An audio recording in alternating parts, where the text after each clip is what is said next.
Alors, comme vous le savez, l'objectif de la Fondation, c'est de renforcer le lien entre la recherche, l'action humanitaire et l'action sociale et la société. Comment fait-on ça? Comme vous l'avez vu et vous avez pu entendre nos lauréats, on soutient des chercheurs, on attribue des bourses de recherche. Nous avons aussi notre propre équipe de chercheurs qui déploie toute une palette d'activités scientifiques, mais on essaye de faire un peu plus. Et ce un peu plus, c'est de promouvoir la culture scientifique, c'est aussi d'agiter les idées, d'inspirer et de donner envie, même quand le contexte est un petit peu sombre. Et les prix de recherche, c'est ça. Quand on commence une nouvelle recherche, c'est souvent suite à un long processus d'émergence d'une question, puis après on va aller ouvrir un appel à candidature, trouver le chercheur. Les prix, c'est différent. Les prix, ça nous permet de faire un petit pas de côté, de mettre la lumière sur un travail original, des nouvelles méthodes, de récompenser aussi toute une carrière de chercheurs, car souvent les chercheurs sont aussi des personnes engagées et un parcours de recherche est souvent lié à un parcours d'engagement. Nous allons commencer cette cérémonie pour remettre les 47, 48 et 49e prix de recherche de la Fondation cette année. On n'est pas seul. Et pour ce faire, on est vraiment très fiers et très heureux d'avoir le soutien très apprécié de deux autres Croix-Rouges, la Croix-Rouge d'Andorre et la Croix-Rouge de Monaco. Nos collègues de la Croix-Rouge d'Andorre ont eu malheureusement un empêchement de dernière minute, mais nos collègues de la Croix-Rouge de Monaco sont là et vont participer à cette cérémonie. Pour nous, c'est très important parce que le mouvement Croix-Rouge et Croissant-Rouge, comme vous le savez, il y a le principe d'universalité. Pour essayer de le renforcer, on a 4 langues officielles dans le mouvement international de la Croix-Rouge et Croissant-Rouge. Souvent, les forums sur l'humanitaire, surtout l'humanitaire international, c'est beaucoup d'anglais qu'on apprécie, mais il y a aussi d'autres langues qu'on cherche à connecter par la traduction, par la circulation des savoirs. Et c'est vrai que ces prix sont des prix de recherche francophones, donc on apprécie pour les faire circuler dans le débat scientifique international aussi le soutien d'autres sociétés nationales. Pour commencer cette cérémonie, je vais passer la parole au président de notre conseil scientifique qui va la présider. Mais Laurent ne fait pas que ça dans la vie, Laurent Vidal, puisqu'il est directeur de recherche à l'IRD et représentant aussi de l'IRD du CIRAD en Afrique du Sud. Laurent, on commence la cérémonie? C'est parti. Bonjour tout le monde. Merci Virginie. Merci à la Fondation pour, non pas pour l'initiative parce qu'elle est annuelle, mais pour cette belle journée. Je trouve que c'était... Alors, je sors un peu du cadre très bien préparé par mes collègues, mais je trouve que c'était très intéressant, enfin, en tant que voilà, président de ce conseil scientifique, d'avoir à la fois des acteurs humanitaires, des chercheurs, vous me direz que c'est le principe, des jeunes et des moins jeunes, et j'ai notamment beaucoup apprécié les synthèses personnalisées, je dirais, des étudiants en master. Voilà, donc... à mon tour, je voudrais, au-delà de la Fondation, remercier effectivement les Croix-Rouges andorranes et monégasques pour leur soutien renouvelé à ces prix, qui sont effectivement importants, comme Virginie vient de le dire, puisqu'ils permettent de célébrer des collègues et pour leurs travaux, leur parcours, mais aussi, ce faisant, d'évoquer des thématiques de recherche qui nous sont chères en lien avec les problématiques humanitaires. Donc le premier prix que l'on va remettre, maintenant, c'est le prix de la Fondation pour la recherche humanitaire et sociale, qui est doté d'un montant de 3 000 €. Et pour ce faire, j'invite notre collègue nouvellement arrivé au conseil scientifique, Anis Nzan, qui était là, voilà, qui est là, à me rejoindre. Alors, Anissé...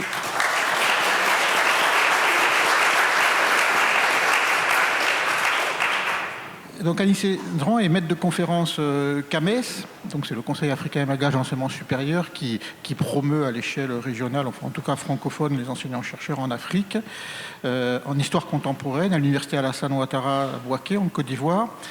Vous êtes historien de la recherche, de la santé, peut-être de la recherche aussi d'ailleurs, et vos recherches portent sur les épidémies, les représentations des maladies, l'aide humanitaire et les politiques de santé publique en Côte d'Ivoire et en Afrique de l'Ouest. Vous avez notamment étudié l'action humanitaire en réponse à l'épidémie d'Ebola, on vous a entendu sur ce sujet ce matin, en Guinée en 2015.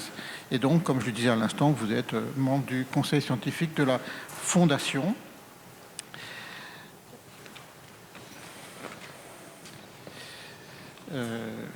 Donc nous avons le plaisir de remettre ce prix à Maël. Non, c'est Anissé qui doit le dire. Je m'attendais à ce qu'il me coupe la parole. Mais... Merci, Monsieur le Président du Conseil scientifique.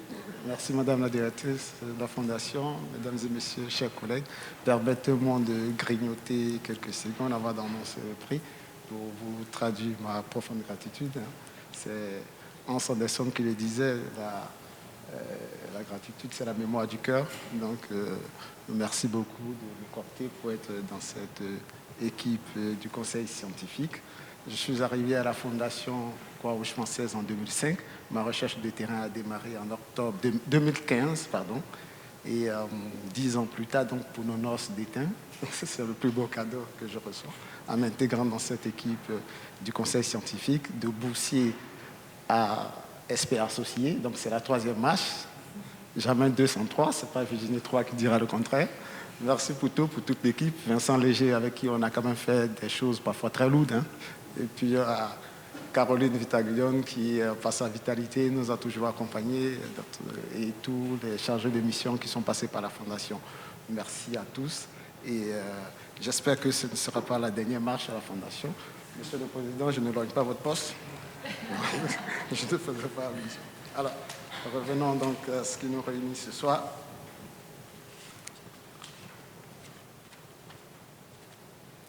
Mesdames et messieurs, c'est l'heure du ballon d'or scientifique.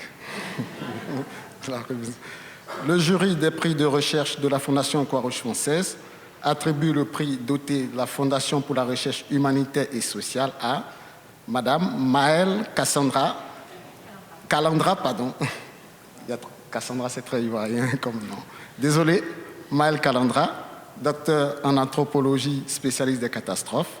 Ses travaux de recherche sur l'aide humanitaire, les perceptions des catastrophes naturelles et du risque et des déplacements qu'elle implique dans les sociétés insulaires du Pacifique, à la croisée de l'anthropologie des catastrophes, de l'anthropologie des relations humains-environnement et de l'anthropologie des migrations.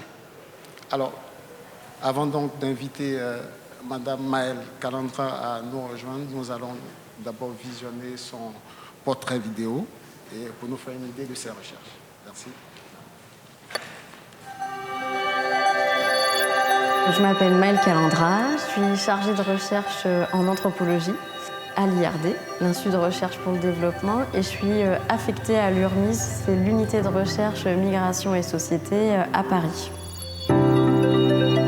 J'ai commencé par faire un DUT en gestion du développement et de l'action humanitaire, donc ça a été ma première rencontre, disons, avec le monde de l'action humanitaire et avec des acteurs de terrain. Et j'ai fait une thèse de doctorat à l'EHESS en anthropologie sur la façon dont les habitants du Vanuatu, un pays donc situé dans le Pacifique Sud, vivent avec les catastrophes qu'ils subissent régulièrement, dans ce contexte très particulier où les catastrophes sont chroniques et pourtant où dans les langues locales il n'y a pas de mot pour dire catastrophe.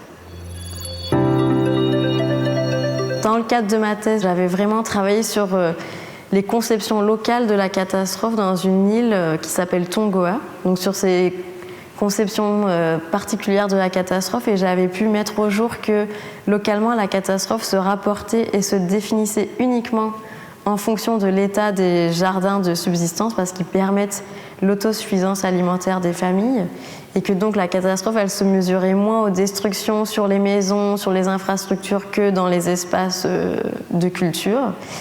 Et j'ai choisi en fait d'étendre un petit peu mes recherches et aussi l'articulation du champ des catastrophes à celui des migrations pour comprendre la façon dont les catastrophes peuvent générer des déplacements dans un contexte d'insularité et de regarder en fait ce que génère le déplacement en termes de recomposition sociale, etc. Et donc je travaille depuis 2022 sur une catastrophe volcanique qui s'est produite sur l'île d'Ambaye et qui a donné lieu au déplacement forcé à 2 reprises de la population tout entière. Et ça, c'était une première dans l'histoire contemporaine du Vanuatu. Et même à l'échelle du Pacifique Sud, c'était la première fois qu'on déplaçait de force une île tout entière. Et là, en l'occurrence, c'est 11 000 personnes. Il y a une sorte d'intérêt réciproque pour comprendre comment cette crise a été gérée par ces personnes-là, comment elle a été vécue par les récipiendaires de l'aide et d'essayer de produire une analyse pour que si à l'avenir une telle catastrophe devait de nouveau se produire, elle soit gérée différemment, en tout cas gérée en prenant en considération les retours des personnes sinistrées et leur volonté en fait de ne plus jamais avoir à quitter leur île, mais plutôt à y rester en étant mis à l'abri dans des centres d'évacuation temporaire. Dans le cadre d'un programme de recherche financé par l'Agence nationale de la recherche, avec des collègues volcanologues, on a rencontré donc des sinistrés du volcan. Il y avait vraiment cette volonté de témoigner de ce qu'ils avaient vécu parce qu'ils et elles se pensaient un peu comme les sentinelles du changement climatique. Pour eux, les effets du déplacement et la situation même de déplacement, elle était comparable avec ce que pourraient vivre peut-être leurs voisins et voisines du Pacifique. Et donc pour partager et diffuser peut-être de manière régionale un petit peu cette expérience, la façon dont le déplacement a été vécu et ses effets au long cours puisque les gens sont réinstallés sur une autre île, et bien ça on a voulu le mettre en image dans le cadre d'un roman graphique qu'on coécrit avec les habitants. C'est vraiment un projet qu'on a mis en place ensemble et qu'on fait avec eux pour que ils se reconnaissent le plus possible aussi dans cette histoire et que ce soit un témoignage vraiment fidèle à ce qu'ils et elles ont vécu et vivent toujours en fait.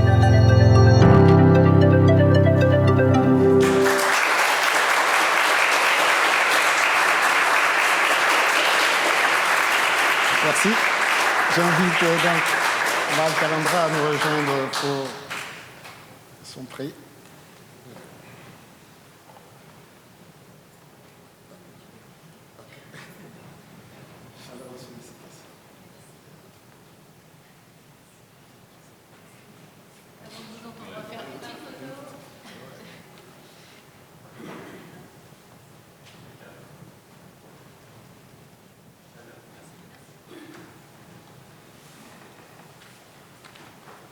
Maëlle, nous vous invitons à dire quelques mots à chaud. Bonsoir. Alors, je n'ai pas écrit de discours, mais je me suis fait une petite liste de personnes que je souhaitais remercier ce soir. Donc déjà, vous dire que c'est une immense fierté pour moi d'avoir été choisie pour ce prix par les membres du conseil scientifique de la Fondation Croix-Rouge et leur président représenté par Laurent Vidal, mais aussi par l'ECA représenté par sa présidente Caroline Cros. Les 2 Croix-Rouges qui se sont joints à ce prix, donc la Croix-Rouge, on dit andorrane, et monégasque. Et à ces remerciements, je voudrais joindre des remerciements à une personne en particulier, c'est Sandrine Revet, parce que la rencontre de ses travaux d'abord et puis de sa personne ensuite ont été en fait décisives dans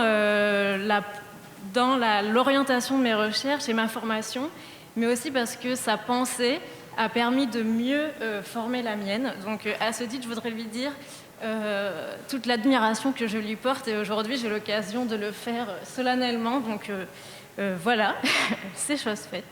Je voudrais dire aussi qu'à travers ce prix, c'est une région du monde qui est jusque-là peut-être pas souvent mise à l'honneur dans les travaux qui sont soutenus par la Fondation. C'est la région du Pacifique Sud, qui est pourtant particulièrement traversée par des catastrophes naturelles et des crises humanitaires qui se poursuivent au long cours. Donc je me réjouis de voir, dans les années à venir, de voir peut-être des projets qui porteront en particulier sur cette région du monde. Et aussi, bien sûr, mes pensées ce soir, elles sont pour ceux qui sont au cœur de mes recherches depuis 15 ans, les habitants et les habitantes du Vanuatu, sans lesquels, en fait, tout ceci n'aurait aucun sens. Donc, d'une certaine manière, je leur dédie aussi ce prix parce que sans eux, tout cela n'aurait, encore une fois, aucun sens. Voilà, merci beaucoup.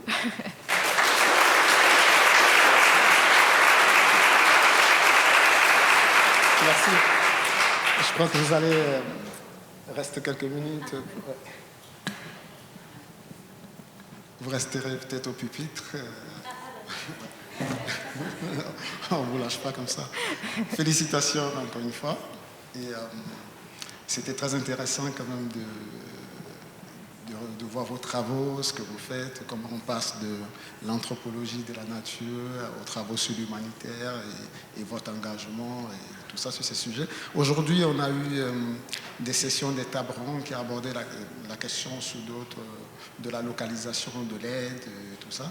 Moi, j'aimerais bien savoir, dans ce Pacifique, parce que vous dites que dans la recherche, c'est pas très bien connu, quelle est la dynamique de l'aide humanitaire et est-ce qu'il y a des similitudes avec tout ce qui a été dit concernant les États, surtout de l'Afrique subsaharienne, confrontés à ce type de catastrophes naturelles ou des épidémies? Est-ce qu'il y a ce mouvement de la société civile assez dynamique ou est encore embryonnaire? Merci pour cette question. Alors, je crois que le Vanuatu est un des pays au monde le plus aidé, où les ONG sont les plus nombreuses, multiples et s'emparent de sujets très variés, des catastrophes au changement climatique, en passant par les enfants et la santé mentale des femmes. C'est assez multiple. Néanmoins, pour faire écho à ce qui a été dit ce matin, l'aide, elle vient vraiment de l'extérieur, justement. Je dirais peut-être à 98%. Il n'existe pas d'ONG, à ma connaissance, qui soit ni Vanuatu. Il y a des associations qui existent, mais c'est vraiment encore à l'état embryonnaire, justement. Oui, pour l'instant, l'aide, elle est essentiellement étrangère et elle fait l'objet aussi de controverses parce que souvent, elle vient un peu... elle génère parfois des frictions avec des contextes qui sont très éloignés de... les projets qui sont mis en œuvre sont parfois très éloignés des attentes des habitants et des habitantes. Oui, voilà. C'est ça. Merci. Je ne veux pas vous retenir plus longtemps. Monsieur le Président, si vous avez une question, voilà. Non? OK. Je suis content de voir que chercheurs de l'IRD mis en œuvre un peu de corporatisme. Merci. Félicitations encore une fois. Merci.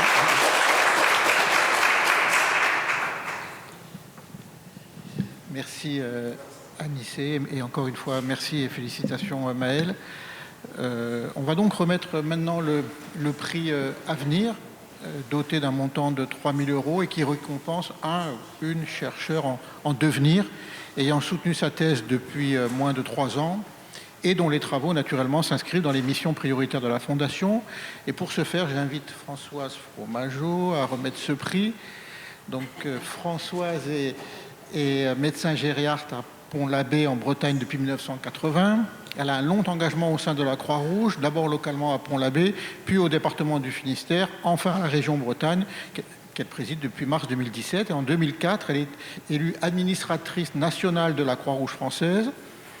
Nommée en décembre 2013 au Haut Conseil de la vie associative, elle est présidente de l'association Mona Lisa. Mona Lisa, c'est pour Mobilisation nationale contre l'isolement des âgés, membre du Conseil national de lutte contre l'exclusion et membre du conseil d'administration de l'ANSA. L'ANSA, c'est l'Agence nationale des solidarités actives, comme vous le savez, et vice-présidente de la Fondation Croix-Rouge française. Merci Françoise.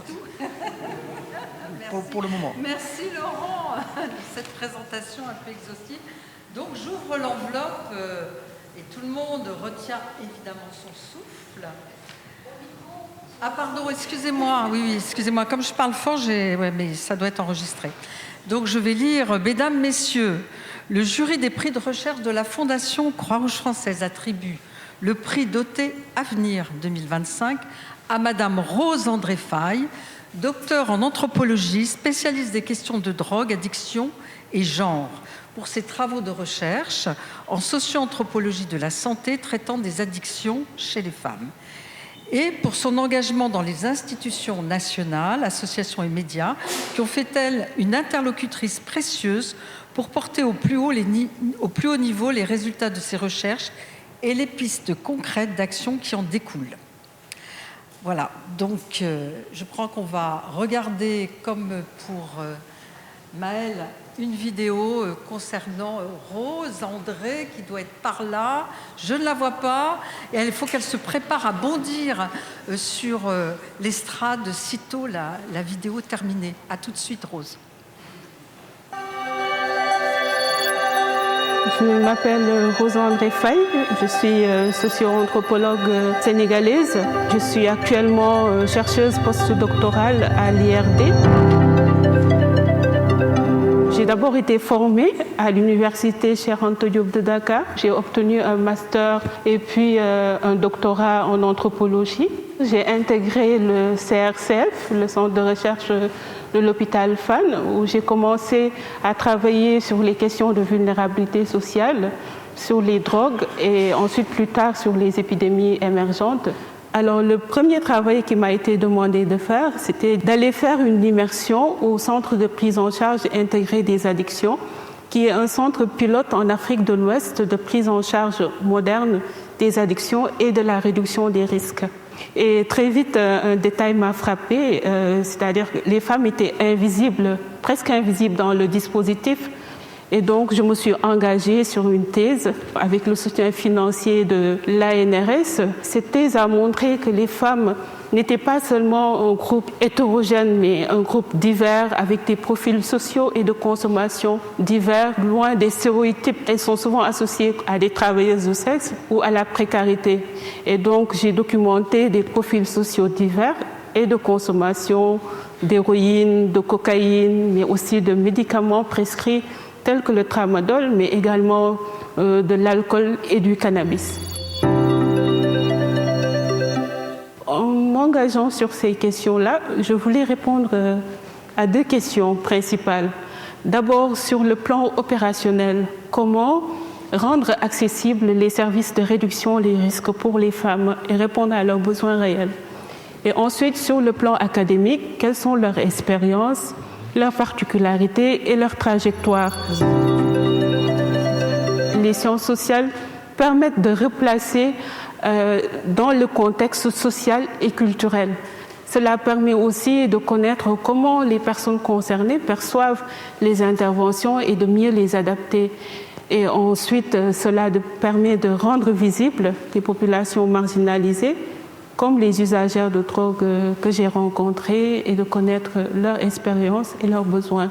J'ai pu, à partir de mes travaux de recherche, être conseil pour la réalisation d'une série télévisée Renaissance au Sénégal qui permet de sensibiliser le grand public sur la stigmatisation autour de l'usage de drogue, de changer le regard sur ces questions.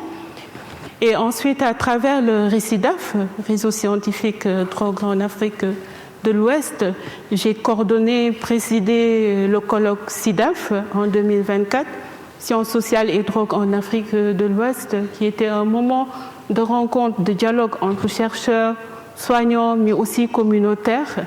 Et à l'issue de ce colloque-là, j'ai coordonné un rapport du journal Larva Palabre, qui est un journal fait par les usagers de drogue et pour les usagers de drogue. Et cela a pu nous servir à faire passer des messages. Le message important, c'est la nécessité de passer d'une approche répressive à une approche basée sur la santé et sur les droits humains.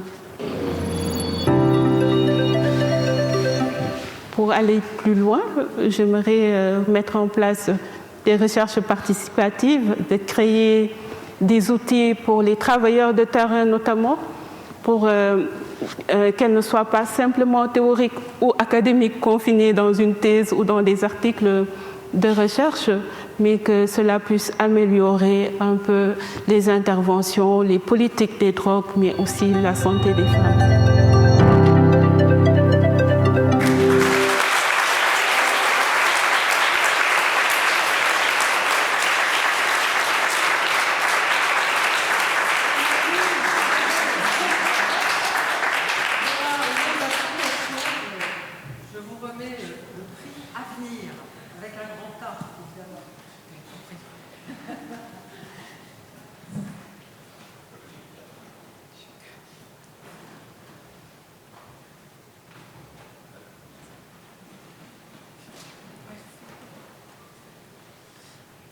Alors, chère Rosemarie, Rosandré, pardon, excusez-moi. Alors, doit-on dire socio-anthropologue ou anthroposociologue? Je ne sais pas très bien dans quel sens vous voulez, en tout cas, qu'on note vos compétences. J'avais envie de citer notre ami Francis pour vous présenter en quelques mots. Voilà, c'est Francis Akindes qui a très très longtemps été un compagnon de route de la Fondation. Donc c'est aussi l'occasion aujourd'hui de lui faire un salut extrêmement amical. Et Francis dit de vous, elle a un rôle d'éclaireuse dans un domaine d'approche difficile et non consensuel, donc pas traité à présent. Donc vraiment on est, me semble-t-il, dans quelque chose qu'on est en train de défricher.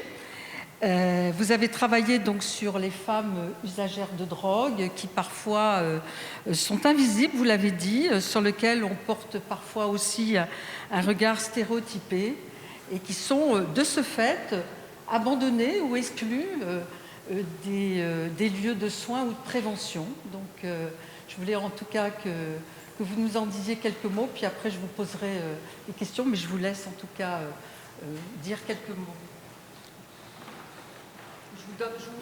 Je peux vous tenir le prix si vous voulez. Oh, merci beaucoup. Je n'ai pas aussi préparé de discours, mais je tenais à remercier d'abord la Fondation Croix-Rouge française pour ce prix de recherche. C'est un honneur pour moi de recevoir ce prix dans ce temple du savoir qui est la Sorbonne. Et ce prix s'intitule « Avenir ». Et donc, en fait, pour moi, c'est une invitation à continuer mes recherches sur ces questions, mais aussi à continuer à faire dialoguer la recherche et l'action.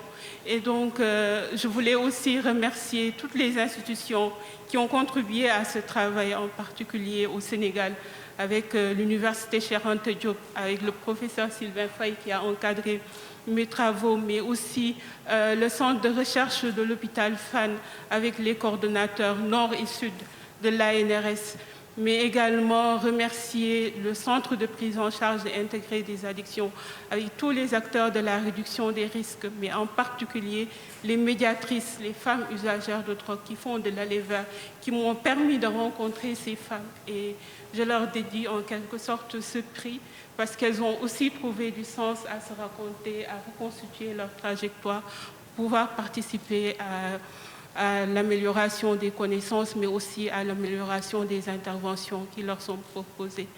Donc, je remercie également l'Institut de recherche pour le développement qui m'a accueilli depuis 2023 pour continuer mes recherches postdoctorales, et notamment au professeur Alice Declos, parce qu'on ne parle pas souvent du mentorat qui est important dans les parcours des jeunes chercheurs, et Alice, elle est généreuse dans la transmission des connaissances, dans la transmission des savoirs, et je la remercie pour son coaching scientifique attentif et pour tout ce qu'elle fait pour nous dans cette anthropologie impliquée du Nord comme au Sud. Et donc, voilà, merci beaucoup. Et je voudrais aussi remercier ma famille, parce que quand on est jeune chercheuse, au Sud, aussi qu'il y a toutes ces attentes importantes au niveau social pour nos rôles d'épouse et de mère, et de voir toute une famille qui nous soutient. Et voilà, je n'ai pas les mots pour les remercier, en particulier mon mari et mon garçon, mon fils, qui est au Sénégal et qui prie souvent pour moi tous les soirs. Et je voudrais lui dire que c'est ça, ces moments avancent et la foi en l'avenir grâce à la Fondation Croix-Rouge, mais aussi à la vision de l'IRD, qui est de déployer la recherche, de partager la science, mais aussi de transformer l'avenir. Merci. Merci. Merci Rose-André. Moi, je voulais juste... Voilà, une chercheuse citoyenne engagée, en tout cas, et merci. Moi, je voulais vous poser une question. Est-ce que vous pensez, et comment vos travaux de recherche ont finalement impacté ou changé le regard de la société sur ces femmes usagères de drogue qui jusqu'à maintenant étaient invisibles? Est-ce qu'aujourd'hui vous pensez que ça leur a donné une visibilité, une place? Et puis ma deuxième question, est-ce qu'aujourd'hui vous pensez que vos travaux de recherche ont contribué à peut-être faire bouger les politiques publiques en direction de ces femmes? Merci. Merci, je vais répondre aux deux questions en même temps qui sont assez complémentaires. Et donc, quand je commençais mes travaux de recherche, les acteurs au Sénégal se posaient la question à savoir où sont les femmes. On ne les voit pas dans le dispositif. Qu'est-ce qu'on peut faire pour améliorer leur fréquentation? Et aussi, il y avait cette dimension opérationnelle assez importante, mais également le fait qu'il n'y avait pas encore de travaux focalisés sur la question, et les travaux qui existaient jusque-là étaient surtout sur une dimension androcentrée, avec plus des résultats, des données sur les expériences des hommes. Et donc ma thèse a permis de un peu mettre la lumière sur les femmes, en un peu ethnographiant les diverses catégories de femmes usagères de drogue, et ça a permis un peu de diversifier les réponses selon les profils, mais aussi selon les besoins. Donc, j'ai eu à décrire 4 catégories de femmes usagères de drogue.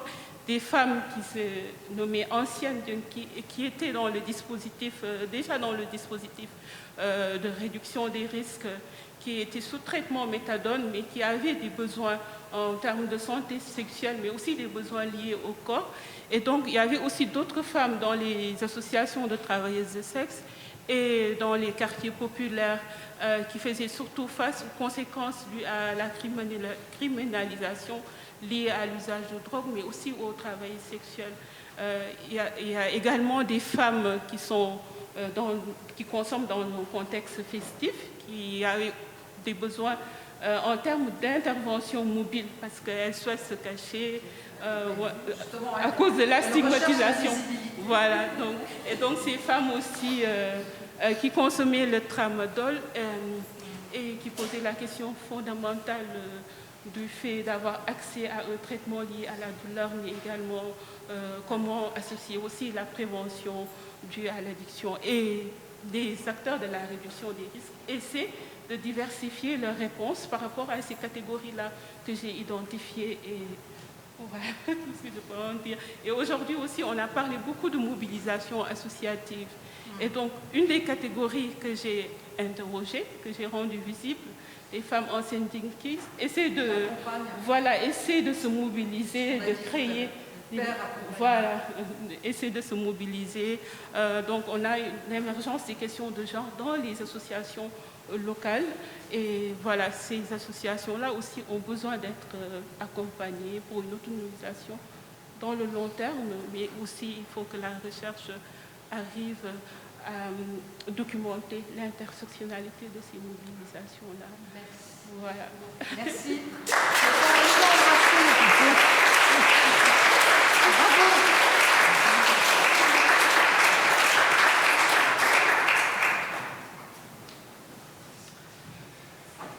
Merci Françoise et merci Rose-André.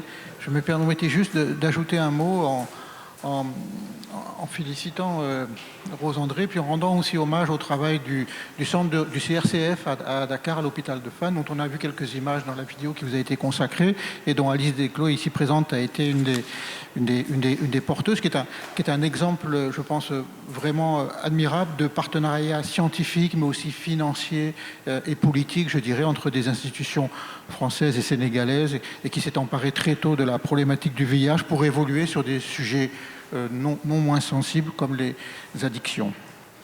Voilà. Nous allons passer maintenant au troisième prix, qui est le prix honorifique, qui salue l'ensemble d'une carrière et d'un parcours de recherche consacré à des enjeux humanitaires ou sociaux. Et pour cela, j'invite Yann Bertrand à remettre le prix.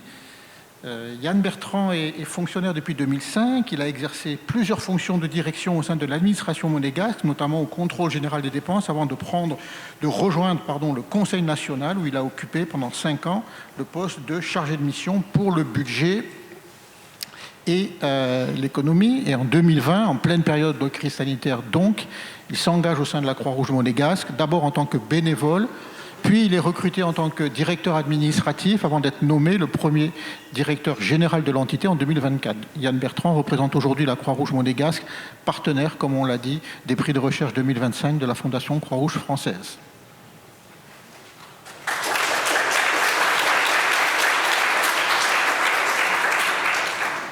Je vais être très rapide dans la présentation.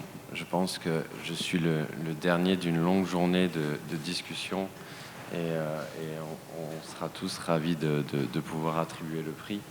Donc, je tiens à remercier vraiment la Fondation et l'ensemble des acteurs de la Fondation de la Croix-Rouge française pour la qualité des échanges, la qualité de l'organisation de cette journée. Et nous, Croix-Rouge monégasque, l'entité que je représente, sommes ravis de pouvoir être participatifs et être présents sur cette journée. C'est important, c'est venu d'une rencontre, d'un échange, et même si notre Croix-Rouge est petite en soi, notre pays est peut-être un peu petit, pas autant que le Vanuatu, mais petit quand même. On est 80 salariés, on est 700 bénévoles, mais on a une action sur 60-65 000 bénéficiaires, donc ça veut dire qu'on agit aussi beaucoup sur l'extérieur de notre pays. Donc voilà, on est ravis d'être présents et bravo encore pour la richesse des échanges. Je vais en profiter du coup pour, mesdames et messieurs, donc le jury des prix de recherche de la Fondation Croix-Rouge française attribue le prix honorifique 2025 à Madame Anne-Marie Moulin, docteure en médecine et docteure et agrégée en philosophie, directrice de recherche émérite du CNRS, pour ses travaux de recherche et sa carrière exceptionnelle qui allie des compétences internationalement connues en médecine, philosophie, histoire et anthropologie, enrichies par un engagement éthique constant associant réflexion et action. Pendant que j'invite Anne-Marie à nous rejoindre sur scène pour recevoir son prix, je vous propose de visionner un portrait vidéo qui retrace son parcours et ses recherches.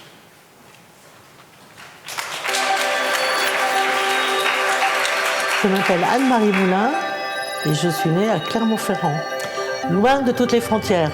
C'est important pour ma biographie. Je suis, comme toute bonne auvergnate, montée à Paris parce que j'ai été reçue à l'école normale supérieure.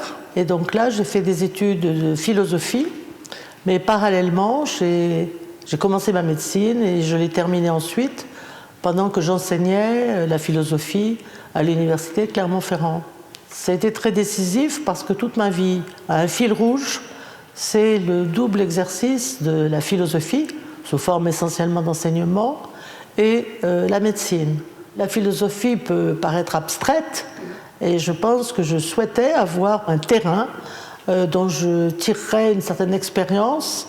Et cela va en double sens. Ce n'est pas seulement que la médecine a nourri mon discours philosophique, c'est je pense que l'histoire et la philosophie peuvent intervenir dans la façon dont on envisage la médecine. j'ai consacré ma thèse à l'histoire de l'immunologie. Ma thèse a consisté à montrer que je pensais que le système immunitaire, l'immunologie, allait fournir un cadre théorique pour au fond, toute la pathologie médicale. Et la vaccination l'illustre bien. Et la vaccination, précisément, montre que les certitudes que l'on a, elles sont souvent retouchées.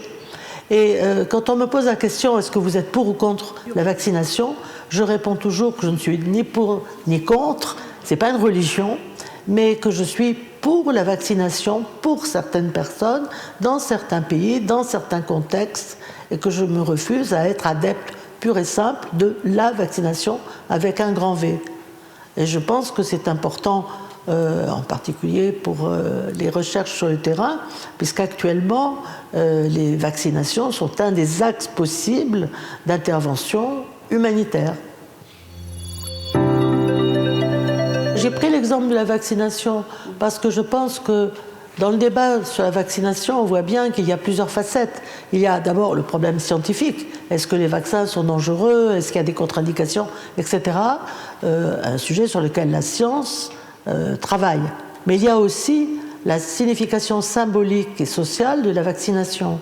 Et on voit bien que souvent la réaction des populations n'est pas tant au vaccin lui-même qu'au contexte dans lequel la vaccination est organisée, à savoir un contexte d'inégalité et de pauvreté.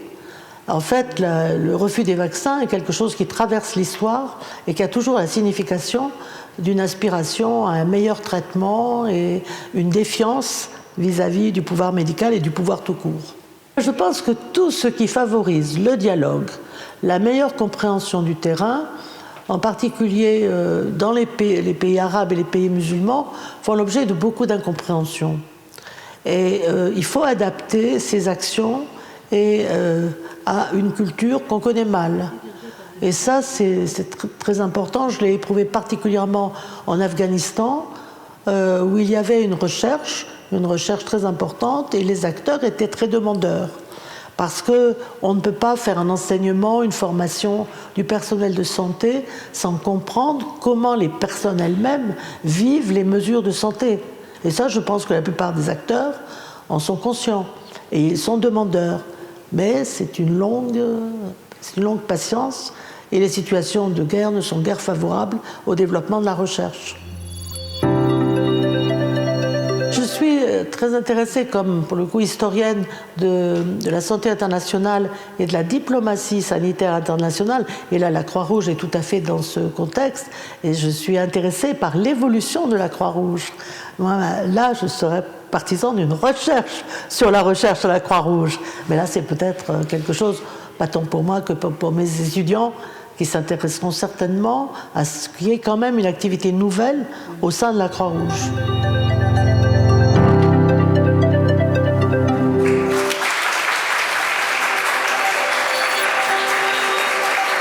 Je m'appelle Anne-Marie Moulin.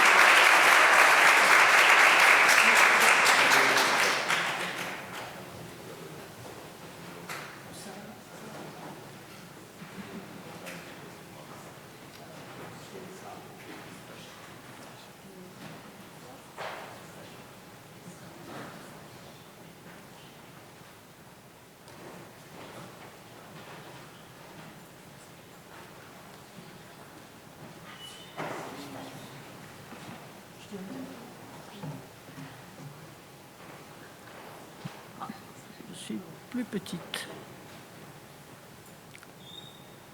Chers amis, bien sûr, je vais d'abord remercier la Fondation de la Croix-Rouge, la Croix-Rouge, pour ce prix qui m'a fait très plaisir, qui m'a un peu surprise parce que quelque part, je ne m'étais jamais vraiment considérée comme une héroïne de l'humanitaire.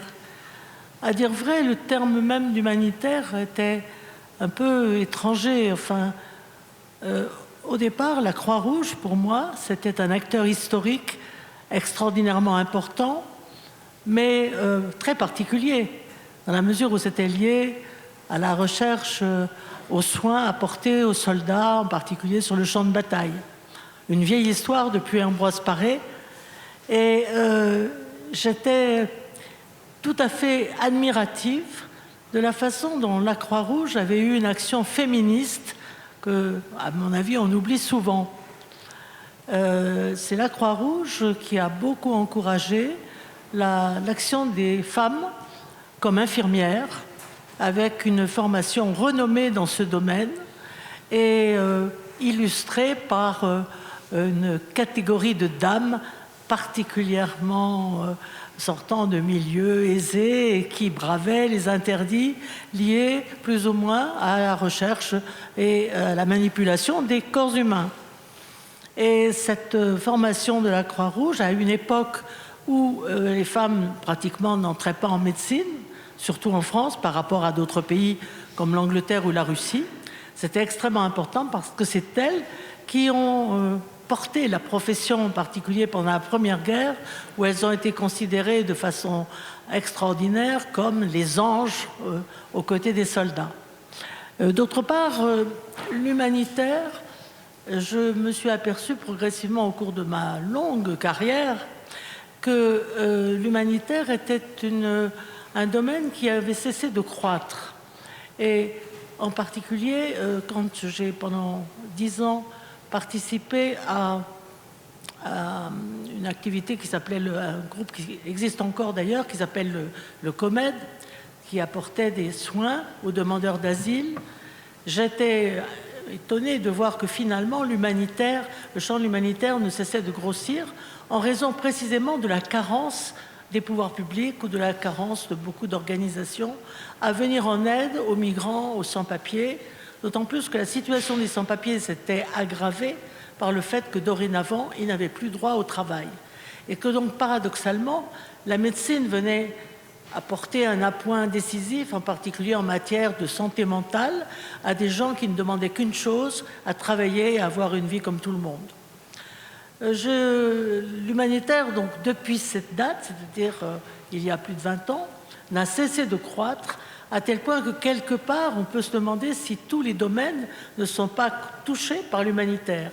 On le voit bien que les économistes, les écologistes, etc., toutes ces catégories sont rassemblées dans un commun intérêt pour l'humanitaire, d'autant plus qu'il y a des catastrophes qui se profilent, pas seulement dans le domaine médical avec les virus émergents, mais aussi dans le domaine du climat, comme il a été rappelé tout à l'heure.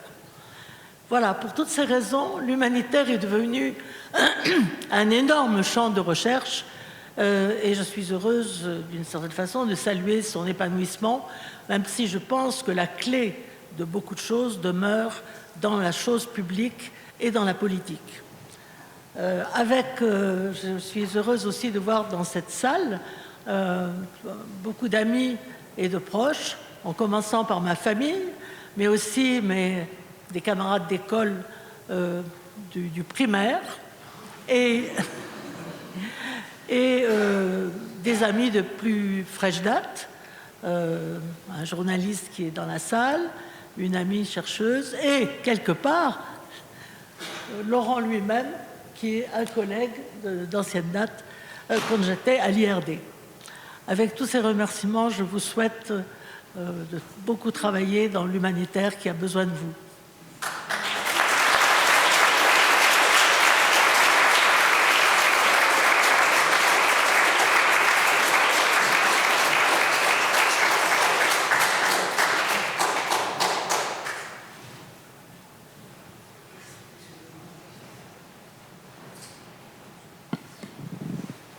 Je vous avais dit en début de journée qu'il y aurait beaucoup d'émotions et d'inspiration dans cette session. Ça y est, c'est le mot de clôture, Françoise. C'est à toi. Ne vous inquiétez pas, c'est la date. Voilà. Ah, des 3 lauréats. Les 3 lauréats, oui. Ah oui, ça serait sympa. 3 femmes en plus. Je pense que vous l'avez remarqué. Ne vous inquiétez pas, on avait la parité parfaite dans les interventions de ces rencontres.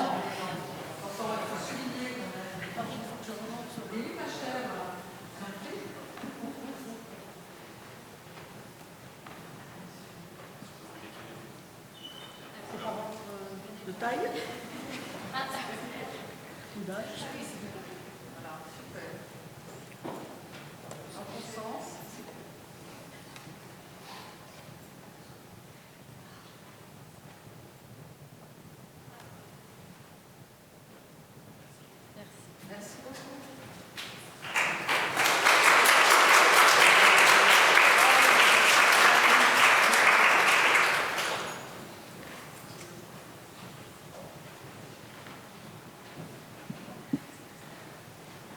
Merci.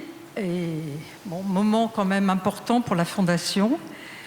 Alors donc je suis chargée de conclure ce temps qui a été extrêmement important, intéressant. Et merci en tout cas à tous les contributeurs. C'était vraiment, je pense que c'est un rendez-vous important pour nous, membres de la Fondation, ce temps. Voilà, je le redis parce qu'à chaque fois, beaucoup de plaisir, beaucoup d'émotions. Et voilà. Alors j'avais envie de discuter d'abord avec vous, outre le titre de la journée, qui est quand même intéressant, qui est « Savoir », entre parenthèses avec un S, faire face. Et je me dis finalement, dans cette journée, il y a un truc qui est venu tout le temps, dans toutes les tables rondes, dans toutes les discussions, c'est la question du temps. Vraiment, je trouvais que c'était vraiment extrêmement important. Et puis je me suis dit, là, on a les personnages qui nous ont regardés, qui nous ont écoutés pendant toute la journée, alors qu'ils sont juste avant le siècle des Lumières. Hein, j'ai regardé. Mais en fait, finalement, quand on regarde la vie qui passe depuis le siècle des Lumières, on se dit finalement, notre société, elle a subi beaucoup de transitions, mais finalement de manière assez douce. Et que là, depuis quelques décennies, finalement, on assiste à une accélération de ces transitions. Donc c'est vraiment, pour moi aussi, quelque chose d'extrêmement fort dans la journée, c'est cette question de l'accélération. Et puis, c'est la question du temps plus long de la recherche, vous l'avez tous un peu dit aussi, mais ça, on se le dit depuis longtemps à la Fondation, face à ce temps plus court de la réponse d'urgence, parfois vitale, vous l'avez dit, lors de catastrophes, d'épidémies. Et puis, j'ai envie de penser aussi à ces urgences qui paraissent peut-être moins urgentes, mais qui tuent quand même. C'est la pauvreté et la précarité. On continue à mourir de faim et on continue à mourir de solitude. Donc, je veux dire, ça c'est quand même extrêmement important. Et puis, il y a aussi le temps, finalement, de l'adaptation, de la transformation de nos organisations, de nos territoires, le temps des alliances de compétences et d'expertise, et le temps des synergies d'action. Je trouve que ça aussi quelque chose qui a été extrêmement fort. Peut-être c'est des choses auxquelles je suis peut-être extrêmement sensible, puisque je travaille beaucoup sur les questions de coopération. Et je pense effectivement que le facteur temps, il est important. Ce temps qui a des conséquences, on l'a vu en tout cas dans la dernière table ronde, sur les conséquences sanitaires des changements climatiques, qui finalement, et en tout cas en sous-titre, j'entendais finalement repenser une politique de santé publique autour des questions environnementales. Je veux dire, c'était extrêmement fort aussi. Et puis, pour revenir à notre entité Croix-Rouge, c'est aussi un temps qui nécessite, un temps long, qui nécessite d'avoir un cap précis, ambitieux, un projet durable, pour allez dire le mot de durabilité aujourd'hui, avec finalement des points de repère, des balises, et des valeurs et des principes à partager et à vivre. Et ça, je crois que c'est important à la Croix-Rouge. On a cette chance, en tout cas, d'avoir des valeurs et des principes. Et je pense que ça nous guide aussi au quotidien sur ces temps longs. Le temps de l'anticipation, le temps, effectivement, lié aussi à cette recherche qui nous amène des datas, est important aussi. Et puis, on l'a dit, à l'expérience des populations. Je pense que ça aussi, ce temps de l'anticipation, il est extrêmement important. Le temps de la prévention, je n'ai pas envie de l'oublier non plus. Et puis, merci Laurent Vidal, le temps de la prédictibilité. Je pense que ça aussi, ça fait partie aussi des choses qui commencent à s'annoncer, en tout cas dans nos repères et dans nos environnements.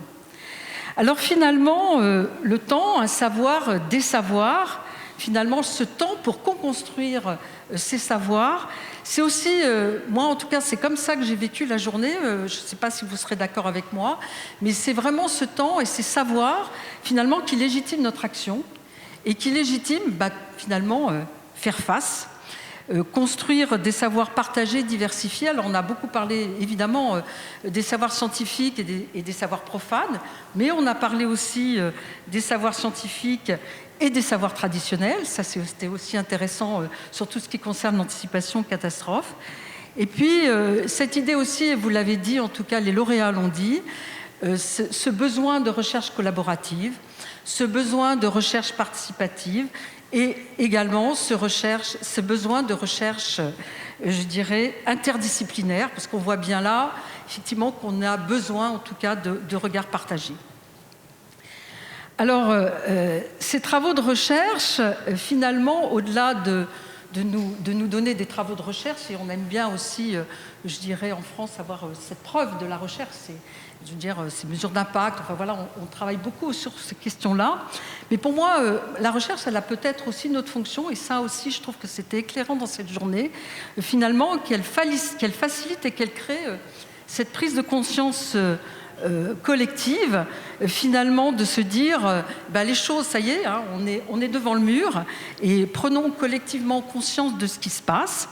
Peut-être aussi d'amorcer une dynamique réflexive autour de, finalement, est-ce qu'on peut ensemble changer le monde? C'est-à-dire qu'au-delà, qu'on ait vu effectivement que les choses allaient bouger, mais est-ce qu'ensemble, collectivement, on se dit qu'on a envie de changer le monde, et puis comment, finalement, on va mener nos actions? Et ce que je trouve intéressant, en tout cas, et je trouve que le débat sur toutes les recherches autour du climat et du changement climatique, avec cette notion très importante de l'écosystème et de l'environnement, me semble-t-il, pour être mise pour une prise de conscience, en tout cas des populations et des parties prenantes. Je pense que c'est vraiment un rôle aussi de la recherche. Et puis, une fois qu'on a dit ça, finalement, comment on fait face, quoi? Comment faire face? Comment on fait du commun? Comment on s'engage ensemble? Et c'est extrêmement intéressant parce que finalement, vous m'avez encore persuadé que finalement, ces transitions, on ne peut pas les regarder les unes à côté des autres. Il faut vraiment les regarder dans leur globalité.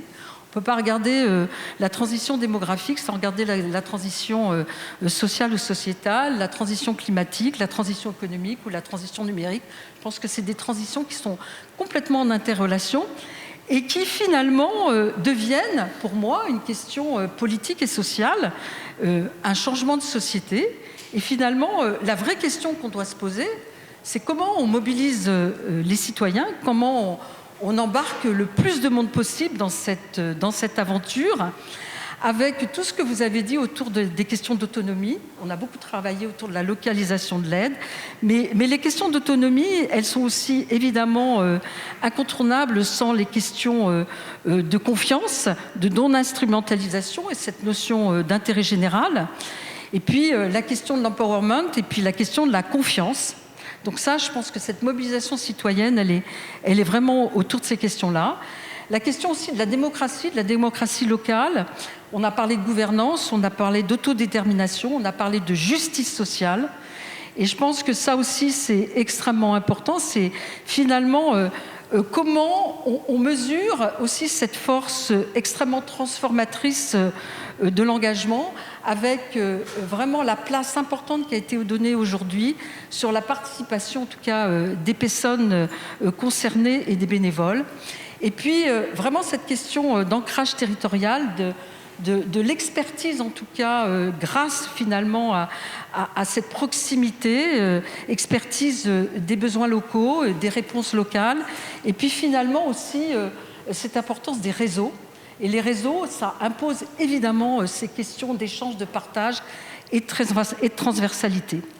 Donc finalement, créer des chaînes de valeur, du local au global, du global au local, moi j'ai envie de dire, où chacun d'entre nous avons une responsabilité collective et partagée dans finalement une lutte, j'ai envie de le dire comme ça, d'intérêt mutuel. Voilà, et merci à vous tous.